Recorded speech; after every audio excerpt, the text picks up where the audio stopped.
मला वाटते या दोन्ही मिटिंगनंतर मी पत्रकारांना सुद्धा कोणत्या प्रकारचं स्टेटमेंट दिलेलं नाही. पत्रकारांना मी कुठं जाणार म्हणून कधीच सांगितलं नाही. कार्यकर्त्याचं मनोगत मी जिथं म्हणतो ते ज्यांचे निरोप आले ते सांगण्याचं काम मी कार्यकर्त्याला केलं आणि त्यावेळेस कार्यकर्त्यांना सांगितलं, भाऊ तुम्ही जो निर्णय घ्याल आम्हाला पक्ष महत्त्वाचा नाही, आम्ही तुम्ही जो निर्णय घ्याल आम्ही तिथं जायला तयार आहे. मग दुसरा निरोप आला. आपल्याला माहिती आहे बाबासाहेब पाटील माझे आपले कॅबिनेट मिनिस्टर येऊन गेले, विक्रम काळे त्या ठिकाणी येऊन गेले, आपण सर्वजण होता. ते म्हणजे तुम्ही राष्ट्रवादीमध्ये आल्याशिवाय आम्ही सत्कार घेणार नाही.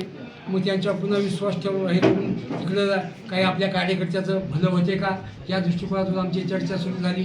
पण तिथे लक्षात आलं की बा कार्यकर्त्याला जिल्हा परिषदेची तिकीटे मिळू शकत नाहीत, कार्यकर्त्याला पंचायत समितीची तिकीटे मिळू शकत नाहीत, 2-3 तिकिटावर समाधान मानावं लागेल. मला काय करायचं मध्ये?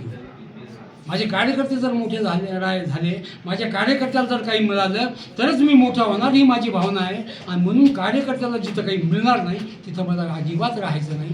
म्हणून मी सांगितलं ठीक आहे माझं मी पाहतो काय करायचं. आणि इतक्यात पुन्हा शिवसेनेचा निरोप आला की इतकी प्रवेश करतो म्हणजे तुम्ही अजून आमच्याकडे प्रवेश केला नाही. कसं करायचं? मला भेटायला संतोषी बांगडे यांचा फोन आला, मला भेटायला यायचं आहात का तुम्ही? म्हणलं नाही मी मुंबईला आहे. ते म्हणजे मुंबईहून आल्याबरोबर मला फोन करा आणि सांगा मी आलो म्हणून मी भेटायला येतो. आणि त्याप्रमाणे ते भेटायला आले. सांगितलं एकनाथ दादा विचारू लागले भाऊचं प्रवेश होता काय झालं? मला काय हरकत नाही, आता आम्ही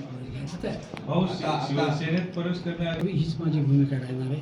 आपण पाहिलं असेल की माझ्या कार्यकाळामध्ये शेतकऱ्याला ती लष्करी आळीच्या माध्यमातून असो, ती गारपिटीच्या माध्यमातून असो, ते जमीन खरडून जाण्याच्या माध्यमातून असो, दरवर्षी माझ्या 15 वर्षाच्या काळात दर 1 वर्षाआड कमीत कमी शेतकऱ्याला काही ना काही देण्याचं काम माझ्या कार्यकाळामध्ये केलं. सगळ्या गोरगरिबाला या ठिकाणी आपल्याला माहीत असेल 32,000 लाभार्थी संजय गांधी निराधार योजनेचे मी त्या ठिकाणी गोरगरिबाचा फायदा व्हावा म्हणून त्या ठिकाणी केले. आज मला ते 1000 राहिलेत का नाही? ज्या 32,000 लोकांना त्या ठिकाणी लाभ मिळत होता त्या 32,000 लोकांच्या पोटावर पाय देण्याचं सुद्धा काम यामधल्या काळामध्ये मागच्या 11 वर्षामध्ये झालं. आणि ते पुन्हा त्या गोरगरिबाला न्याय मिळाला पाहिजे. आणि त्याचप्रमाणे सगळ्यांना या ठिकाणी शेतकऱ्याला न्याय मिळाला पाहिजे. पाहिलं असेल आपण काल आपले हिंगोली विधानसभा मतदारसंघच वगळले आहेत. मग